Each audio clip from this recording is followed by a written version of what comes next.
Bonjour à tous les béliers, bienvenue sur votre horoscope du mois d'octobre. Un mois qui va être assez intense pour vous, passionnant, passionnel, passionné, parce que Mars, la planète de votre signe, va pantoufler dans le Scorpion, un signe où on va se connecter avec ses intériorités. Symboliquement, ça correspond à la zone 8, l'argent, le financier, mais aussi les héritages, les transmissions, le patrimoine, comment on va gérer son argent, comment on va spéculer, quelle est la valeur des choses. Ça va être un mois très important pour vous parce que Neptune, qui était dans votre signe, qui a amené du flou, du battement, de l'hésitation. Vous avez déjà Cérès, vous avez Chiron, donc ça ramène beaucoup d'intensité, un monde intérieur qui est un petit peu difficile à appréhender. Il y a beaucoup d'énergie erratique parce que on peut être à fleur de peau. Neptune revient en secteur 12, en secteur d'ombre. Ça va être une très bonne période pour finir le nettoyage pendant tout le temps où il va quelque part vous abandonner. Finir les ménages anciens, les vieilles histoires qui n'avaient pas été bouclées, transgénérationnelles, régression vie antérieure, afin de vous préparer à l'arrivée définitive l'année prochaine dans votre signe, où il va ramener aussi de l'idéal, la capacité à se battre pour l'idéal, et où la question du sens de votre vie va être mise en valeur. C'est un mois, Soleil se trouve en Balance, nous sommes le 1er octobre, qui va mettre l'accent sur les relations, sur le couple, sur les affects. Si on est célibataire, peut-être l'envie de rencontrer quelqu'un. Comment je peux faire? Comment je peux mettre en œuvre des démarches, des attitudes, une autre manière de me positionner par rapport à l'autre? On va parler de désir, on va parler d'attirance. Et le mot qui m'est venu ce matin, c'est le mot élégance. Élégance, c'est un petit peu ce qui caractérise le mois de la Balance. Et durant tout ce mois, ce sont dans mes relations, mes associations, que je suis invitée à faire preuve d'élégance, de courtoisie, d'empathie, de bienveillance. Il y a quelque chose d'un partage à retrouver, à restaurer. Si on est en couple, peut-être organiser des petites soirées à deux, des moments câlins, des petits déjeuners gourmands, des instants de partage, parce que nous allons le voir, c'est un mois qui va mettre vraiment le spot sur la relation à l'autre et comment je peux rencontrer l'autre. Nous avons toujours Jupiter dans votre secteur 4, la maison, le foyer. On peut être un peu plus casanier, avoir envie de se retrouver chez soi, mais il y a aussi une espèce de distorsion entre mes envies profondes et puis ce que je peux faire. Alors on passe à la carte suivante. J'ai 9 cartes à vous montrer. 4 octobre, nous avons Vénus qui sera en conjonction au nœud sud. Ça va mettre l'accent pour vous, Bélier, sur la guérison. Ça vient réactiver, bien entendu, l'éclipse du mois dernier qui a été très intense. Comment je prends soin de moi? C'est une période pour faire du sport, pour revoir son hygiène alimentaire, pour faire soigner si vous avez des problèmes dentaires, si vous avez des petites choses qui vous embêtent. C'est le moment vraiment pour prendre soin de vous. On peut faire également des soins esthétiques durant cette période, peut-être dans un but un peu plus de séduction, parce qu'il y a quelque chose quand même à apurer. C'est une période également où on peut retrouver des amours du passé, retrouver peut-être une flamme jumelle, retrouver une vieille rencontre. Alors soit c'est une vieille histoire d'amour qui se réinvite dans votre vie, soit c'est une retrouvaille un petit peu plus karmique. Ça va être une période intéressante aussi pour éliminer les vieilles douleurs qui n'avaient pas été nettoyées. C'est un rappel de ce que vous avez vécu durant l'éclipse. Et dans cette période, utilisez vraiment ce passage pour jeter hors de vous ce qui vous empêche de vous réaliser. le manque de confiance en vous, des vieilles ombres, des vieux fantômes. La période dans laquelle nous rentrons va être très intense, octobre, novembre, décembre. L'année 2026 va être également intense. C'est la période idéale pour muscler votre capacité à affronter le quotidien, à affronter la réalité du monde, soit à vous protéger à l'intérieur, soit au contraire changer un petit peu vos positionnements. Nous aurons 6 octobre, Mercure qui rejoint le Soleil dans le Scorpion. Ça met l'accent, bien entendu, sur votre financier. Alors, ça peut être des associations, des partenariats d'affaires, des échanges. On reçoit une donation, on effectue une donation, on peut récupérer de l'argent, un petit gain au jeu, un ticket à gratter, et puis j'ai une belle surprise. Dans cette période-là, on peut aussi spéculer. Par contre, attention, j'ai un quinconce, Mercure, Neptune, Saturne. La Lune est dans votre signe. Donc c'est une période, on peut aussi avoir de la colère, être énervé, être irascible. Il faudra faire attention. Durant cette période, il y a beaucoup d'énergie dans les cartes, à ne pas envenimer un conflit dans un couple. Par contre, si vous avez une séparation à prévoir, c'est-à-dire se séparer d'un collaborateur, se séparer d'un vieux dossier qui vous empêche d'avancer, ou si vous n'êtes plus en affinité dans votre couple, eh bien, c'est une période qui pourrait marquer en effet une séparation avec une répartition des biens Mercure, Mars en zone 8. Donc, c'est une période où je peux rencontrer quelqu'un si je suis célibataire. Par contre, si je suis en couple, attention parce que ça peut un petit peu tanguer durant cette période qui est très intense au niveau des énergies. La carte suivante, c'est la pleine lune et elle se déroule dans votre signe. Autant dire que vous allez être aux premières loges, en particulier si vous avez soleil, lune, ascendant, milieu du ciel, bélier, degré 14. Vous comprenez pourquoi j'ai parlé de Vénus nœud sud, l'importance de nettoyer le passé, parce que ça me renvoie à l'éclipse du mois d'août. Pardon, du mois de septembre. Excusez-moi. Donc là, qu'est-ce que je dois voir? J'ai apuré un dossier.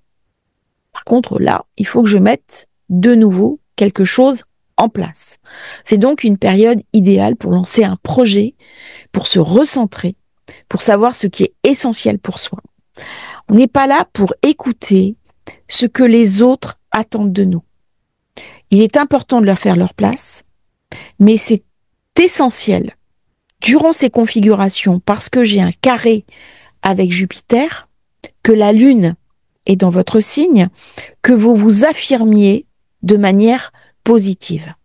C'est une période où on va décider de ce qui est essentiel pour soi et mettre les moyens en œuvre. Le risque, bien sûr, c'est comme j'ai Saturne en 12, la procrastination. Ça serait une erreur.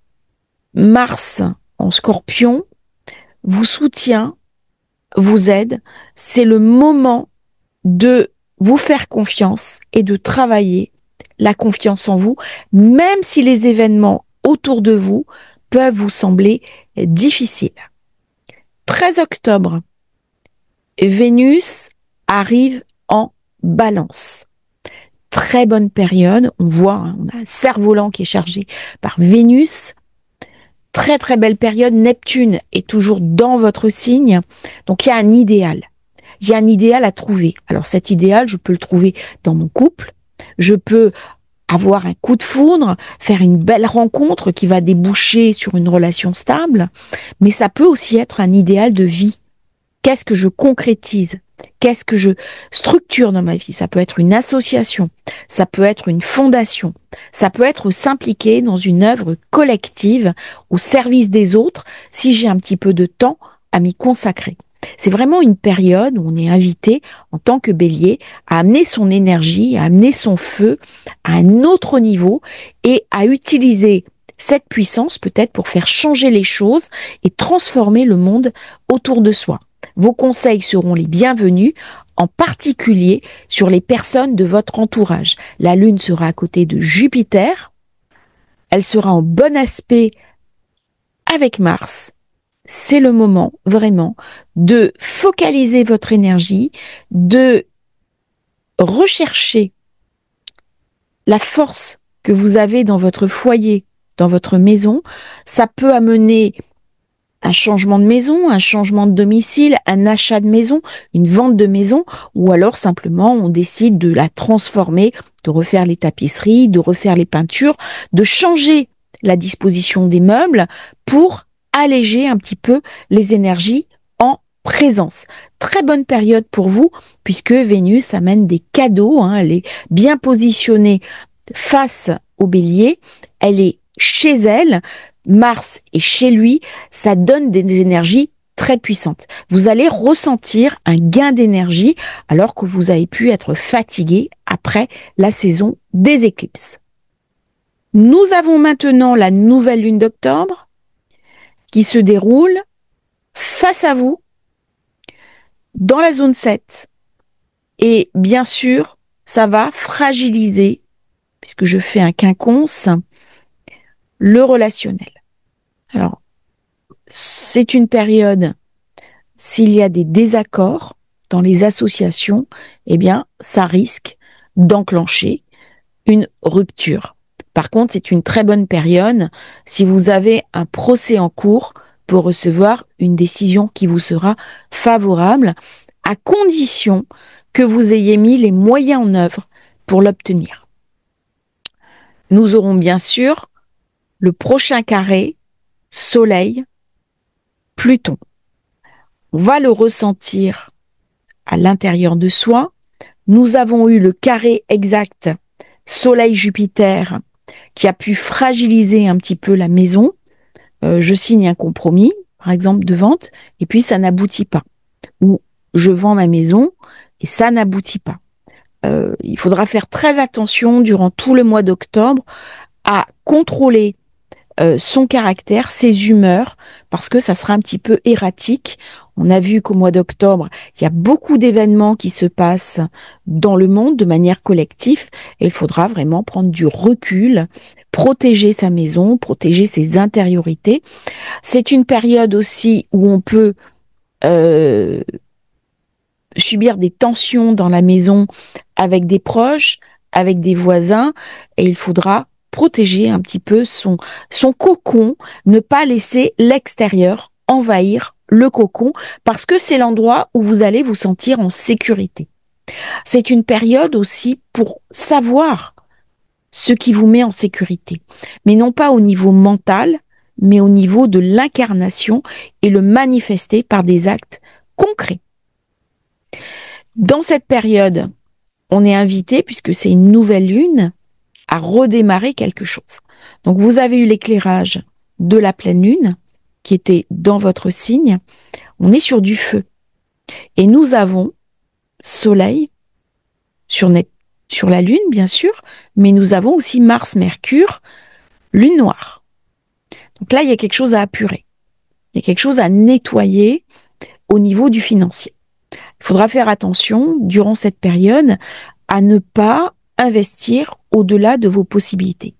Ce n'est pas une période favorable pour faire un prêt, notamment un prêt bancaire.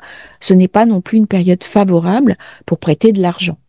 Faites très attention à vos investissements parce que vous serez un petit peu trop le jouet de vos émotions. On a un grand trigone d'eau dont l'une des pointes est Mars. L'intelligence est avec, mais j'ai la lune noire à côté de vous qui peut représenter, on attend une rentrée d'argent et puis au lieu de cette rentrée d'argent, eh bien j'ai des pertes. Attention aussi aux rappels de taxes, aux rappels d'impôts qui peuvent venir un petit peu gréver votre budget.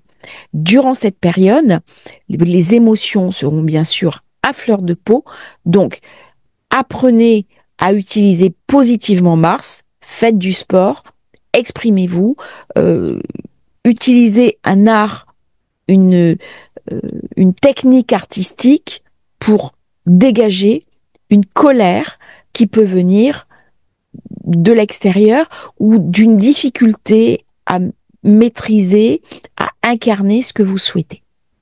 Avec Mercure en Scorpion, faites très attention aux paroles caustiques, les paroles qui vont dépasser votre pensée. On va dire quelque chose de blessant à son conjoint, à sa conjointe, à ses enfants, à son entourage, et ça va dégrader les relations. C'est une période où on parle quand même de dégradation. Il peut y avoir aussi dans cette période, puisque c'est la zone 8, beaucoup de mysticisme, une grosse poussée intuitive. C'est vraiment une période clé pour se connecter sur ses intuitions, pour retrouver des dons de vie antérieure, de retrouver, tirer des cartes, faire de l'astrologie. Tout ce qui est ésotérique est privilégié dans cette période. Utilisez positivement votre intuition. Carte suivante. Nous avons Neptune qui arrive dans le Poisson, dans votre zone d'ombre. Alors, vous avez Neptune, Saturne, le nœud nord. Autant dire que la période peut vous sembler un petit peu lourde. Vous pouvez avoir des insomnies, vous pouvez faire des cauchemars ou au contraire faire des rêves prémonitoires. Méditez, utilisez cette période clé pour évacuer le sombre. Ça va être une période assez intense parce que si on regarde bien la carte, nous avons la Lune qui a rejoint l'amas. Donc j'ai un gros stellium en zone 8 pour vous.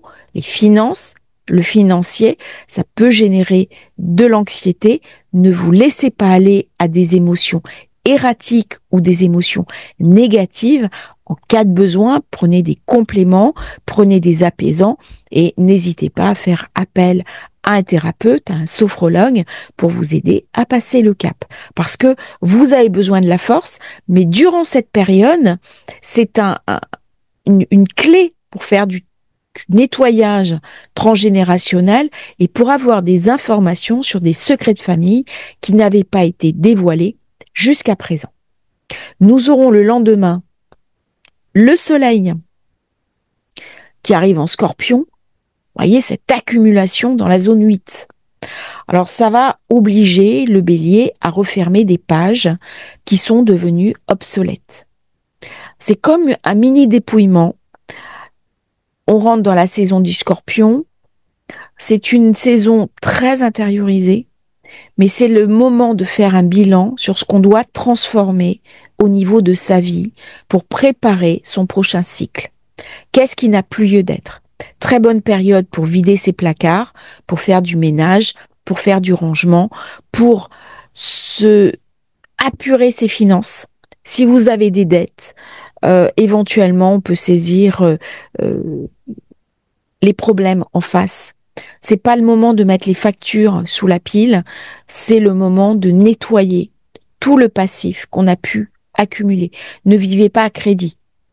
C'est vraiment une période où on est invité à remettre à plat, remettre à zéro, payer ses dettes, qu'elles soient financières, qu'elles soient morales, qu'elles soient affectives. C'est une période qui nous invite à prendre en main notre responsabilité. Par contre, dans cette période, nous allons tous être très sollicités dans le Scorpion. Ça va ramener de l'intensité, de la fébrilité. Il peut y avoir une grande rencontre, une grande passion affective, érotique. Il y aura de la libido, il y aura du désir, il y aura aussi de l'envie. Donc il peut y avoir une grande passion, beaucoup d'émotions érotiques durant cette période qui va être assez intense pour vous, Bélier. Vous êtes très en affinité avec ça, parce qu'il y a de la passion. Alors, on a parlé d'élégance dans le temps de la Balance. Au niveau du Scorpion, on va parler de passion, on va parler d'envie, on va parler de relever la tête et de vivre intensément cette période qui pourrait marquer une jolie rencontre. Au début, eh bien, c'est une passion plutôt du désir, mais qui, dans le temps, peut devenir au contraire quelque chose de stable, qui va s'enraciner dans le réel. Par contre, attention, il peut y avoir du trouble, il peut y avoir de l'hésitation, il peut y avoir aussi, on a un quinconce avec Neptune, Saturne, attention aux bonimenteurs. C'est une période où on va arracher des masques. Et s'il y a des personnes qui nous ont menti, qui nous ont floué, eh bien, on va le voir. Donc, restez vigilants quand même dans vos partenariats et associations. Par contre, c'est une période très intense. Très, très intense pour faire une jolie rencontre. J'ai Vénus dans votre secteur 7. Tout cet amas en zone 8, ça ramène beaucoup, beaucoup de désir par rapport à l'autre pour une jolie rencontre. Et on finit le mois avec une énergie un petit peu différente. Mercure qui passe en Sagittaire dans votre secteur 9, ça va donner envie de voyager. Ça va vous donner envie, si vous avez connecté certaines énergies dans le Scorpion, s'il y a eu des pertes. Il peut y avoir des pertes aussi durant le mois d'octobre. Il peut y avoir des pages qui se tournent. On est invité à jeter des vieilles lettres, des vieux souvenirs, à apurer un petit peu tout ce qui est devenu obsolète. Eh bien, il peut y avoir un appel mystique, un appel spirituel qu'on va incarner par une nouvelle démarche ésotérique. Ça peut être aussi un grand voyage. Je suis à l'étroit dans ma vie, eh bien, je prends un sac à dos, je mets un passeport dedans et je vais pendant quelques temps. Alors, ça peut être un week-end, un city break, ça peut être une semaine, ça peut être un temps beaucoup plus long où je vais découvrir le monde. C'est vraiment un mois d'octobre pour sortir de ses peurs.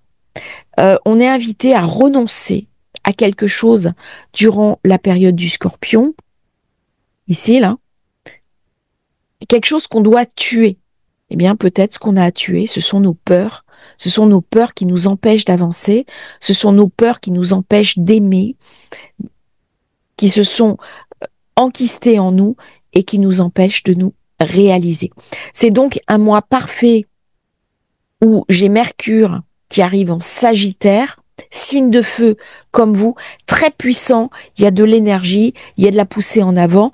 On organise peut-être un voyage pour la fin de l'année ou alors on revoit sa vie. On peut simplement apprendre à cuisiner des recettes du Moyen-Orient, manger dans un restaurant étranger et s'ouvrir à d'autres cultures, apprendre une langue étrangère et profiter de cette période anxiogène pour trouver une autre manière de s'exprimer et de vivre ce mois d'octobre.